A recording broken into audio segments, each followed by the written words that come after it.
गरजती हुई मिसाइलें ईरान में घुसकर अमेरिका ने इस ऑपरेशन को अंजाम दिया है।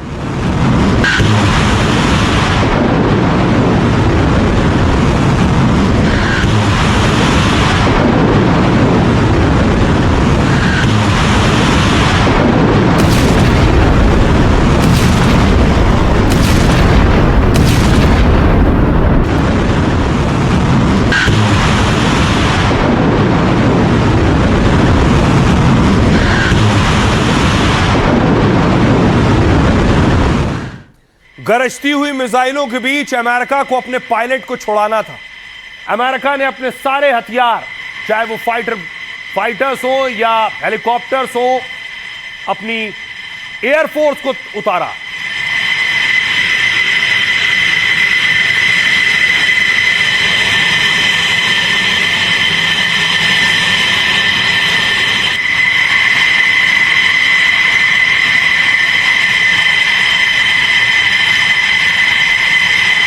क्योंकि अमेरिका को और ट्रंप को हर हाल में अपने पायलट को ईरान से वापस लाना था, इसलिए ईरान के आसमान में अमेरिकी हेलीकॉप्टर और अमेरिकी फाइटर्स नजर आने लगे अपने पायलट को खोजने के लिए। अमेरिका नीरू नज़ामी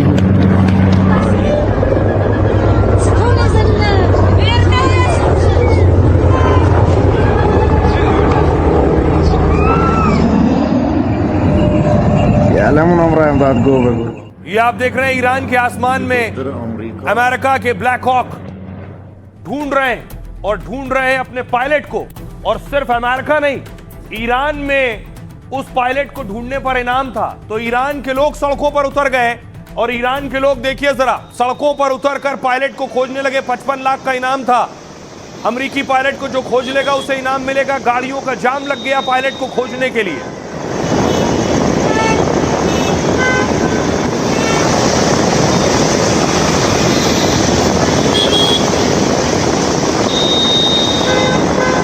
जाम देख रहे हैं, लंबा चौड़ा जाम, ये ट्रंप के पायलट को ढूंढने का जाम है। ईरानी लोग ढूंढ रहे हैं कि कहीं तो मिल जाए, जहां मिल जाए। इनाम रखा गया था 55 लाख रुपए ढूंढने वाले को मिलेगा। और रात के अंधेरे में अमेरिका ने ऑपरेशन चलाया पायलट को छुड़ाने के लिए। एक के बाद एक फाइटर्स ने गोले दागने शुरू किया, अटैक किया पायलट को यहां से उड़ा ले जाने के लिए।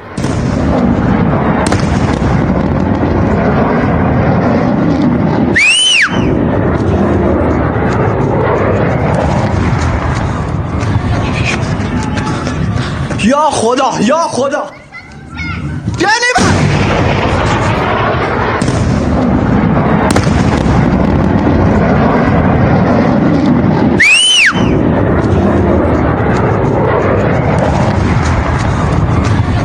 ये तस्वीरें आप देख रहे हैं, अमेरिकी सेना ईरान में घुसी और पूरे ऑपरेशन को अंजाम दिया और पायलट को अपने साथ ले गई। अब देखिए जरा इस पूरे ऑपरेशन को सिलसिलेवार तरीके से मैं आपको बताता हूं कैसे ये अंजाम दिया गया। ये स्क्रीन आप देख रहे हैं, ईरान में फंसे पायलट को बचाने के लिए ट्रंप ने पूरी ताकत झोंक दी।